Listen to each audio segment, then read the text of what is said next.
Hi everyone, I'm going to do another painting tutorial video. Again, this won't be step by step, but it will just be a rundown of the colours I've used. So this is the Iron Hills Dwarves box set from Games Workshop, well actually not Games Workshop, from Forge World, released for the Hobbit Battle of the Five Armies movie. And these came out at Ardacon last year in October. I didn't buy any for myself. These are for Josh from the East Anglia Hobbit Community. He's asked me to paint them for him, and I just couldn't resist because they look awesome. And I've thoroughly enjoyed painting these. The detail on them is fantastic. They're not cheap. It's £40 for 12, which is what puts me off buying my own. But if someone else is going to give me some to paint, I'm not going to complain about it. So what you've got here is you've got 12 warriors with a spear and a shield. That's all you get in the box. So I started off, as you can see, there's a lot of armour on these guys. So I started this off by using the Army Painter plate mail undercoat. That's the first one I did. Gave it a complete and utter coat, and then went in with a wash. First wash I went in with was non-oil. Let that seep into everything and then let it dry completely. Once that's completely dry, Vallejo Game Colour Gunmetal. Went over it with a dry brush, again using a big dry brush, getting most of the paint off on the kitchen towel before I dry brush over. Once that was done, I went over with a Army Painter Strong Tone, which just knocks it back a little bit. It makes it look not quite as brand new, but then also keeps the detail that you get from the non-oil, and it works fantastically. I've done it on these ones. These are work in progress dwarves for the Dwarven Command, and they've just had the wash of Strong Tone. So I may go over some of the edges and highlight them back up to bring it back, but eventually they'll end up, hopefully,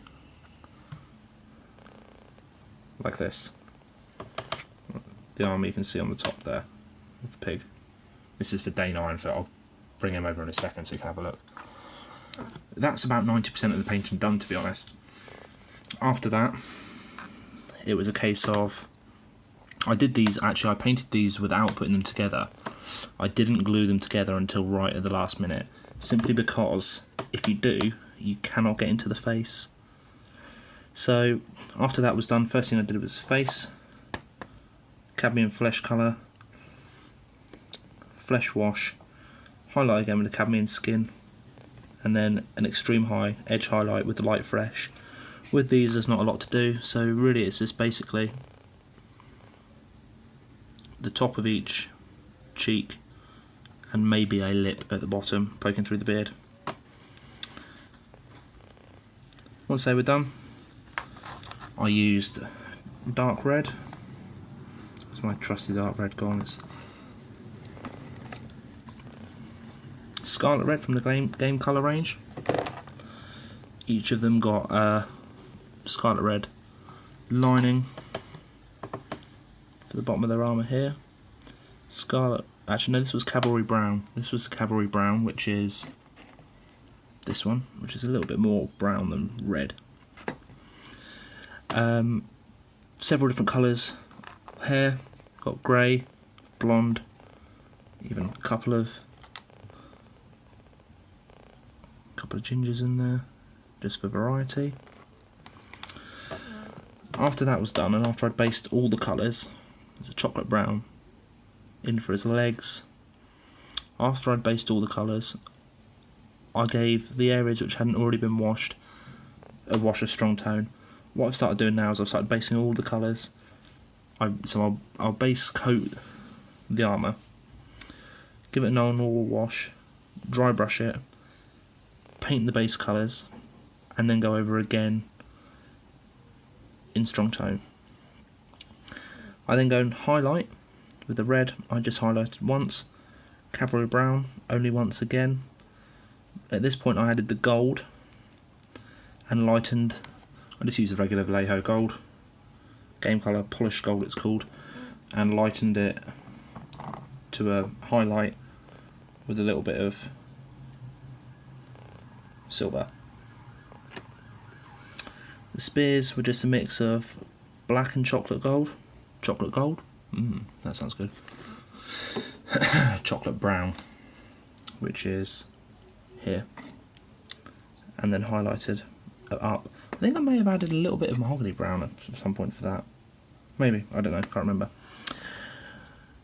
The shields got essentially the same treatment. They were a plate metal spray base. They were then given a wash of Nuln Oil, dry brush, and then a wash of strong tone. I started off this with a base of cavalry brown and black, and I slowly but surely built it up layer after layer with a tiny little bit of mahogany brown added in, and then a good solid wash of strong tone around the edge to give it a sort of a little bit of a faded effect for each of them. And that was about it. There wasn't really much to them. There's not a lot on them to paint. They're quite simple to get done. It's just the detail of them. I can understand for people who aren't confident in painting, the detail is quite scary, and it's not a cheap set that you want to potentially mess up. So after I finished these, I started working on, I'll show you these two. These two are brilliant. These are the newish Forge World Day in Ironfoot. Now this is probably about 60% of the way through. I'm going to start hitting it tonight with some highlights.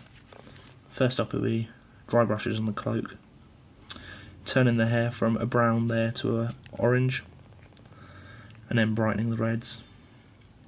But the quality of these models compared to some of the old plastic kits, or even the fine cast, because I have got this was given to me.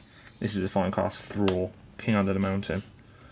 So Dan gave me this, but if you look, the shield is all crap at the edge. The hand did hold a sword, but the sword snapped off. Parts of the crown were missing, and you had, until I green stuffed it, huge gaps between the cloak and his back. And this model is sold for £12 on the Games Workshop website.